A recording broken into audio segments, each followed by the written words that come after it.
Hi everyone, Tanguy there. I'm contributing from Paris to the CS50X online fair.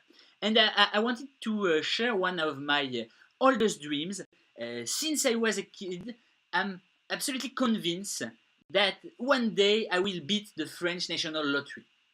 So I often play associated with friends or colleagues, and we always argue because they claim it's impossible to beat the 40% cut our government takes on each ticket.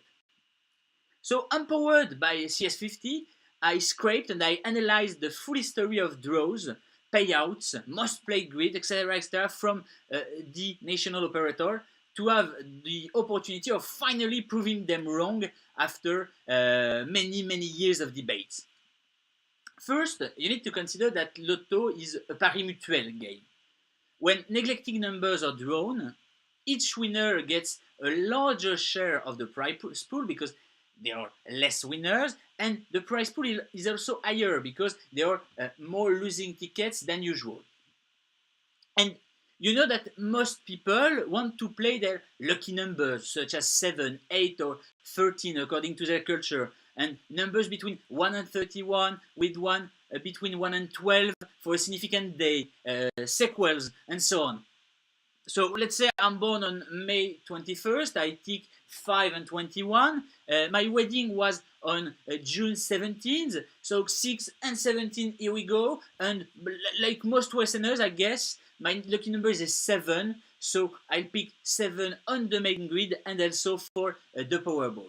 And it is an astonishing proof that this gambling behavior is stupid.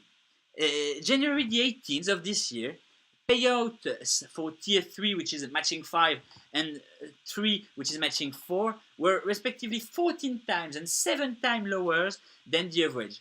Why?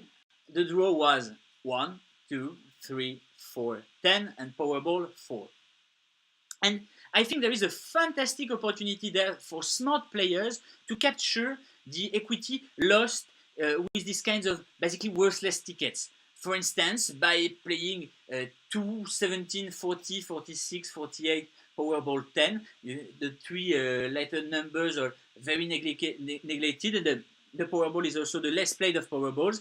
And that ticket, when it was drawn, was 40 times more than the former on tier 2. We're talking of 400,000 euros instead of 10,000. And you also need to consider that the famous jackpot, the tier 1 prize, isn't awarded on most draw because the probability of matching 5 and the Powerball is about 1 in 19 million when sales average only 3 million tickets per draw. So each draw without winner, the jackpot is incremented by 1 million euros, so you have more equity and it rolls over to the next draw. But you must think it's kind of a trade-off here because when the jackpot is skyrocketing, people will buy much more tickets and you're likely to share the jackpot with other winners. Maybe you'll divide it by 2, by 3, by 4, and that damages your equity. But in fact, the slope of this curve is almost irrelevant.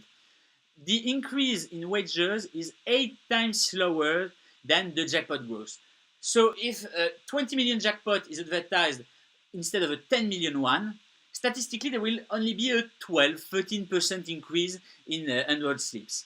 And you need to put that in perspective with the 90% increase of bets on Valentine's Day or the 40% drop every Monday to see how little strategic the average player can be. And in my theoretical models, all those little tweaks adds up and ultimately equity exceeds the wager. But I need the proof in real conditions. So to validate those figures and this intuition, I built a program simulating 5 years of bets, of grids, of draws, of payouts for a syndicate of players given a certain strategy of bet management, of number they choose. And for each of this strategy, if of this model, I repeated it 50 million times. And most of the models of strategic syndicate gambling I provided effectively beat the game by 1 to 3%. So that don't make a great investment when you consider the risk, but honestly, I must confess that I sleep much better since I'm exonerated of that 40% tax my government used to take on my childhood dreams.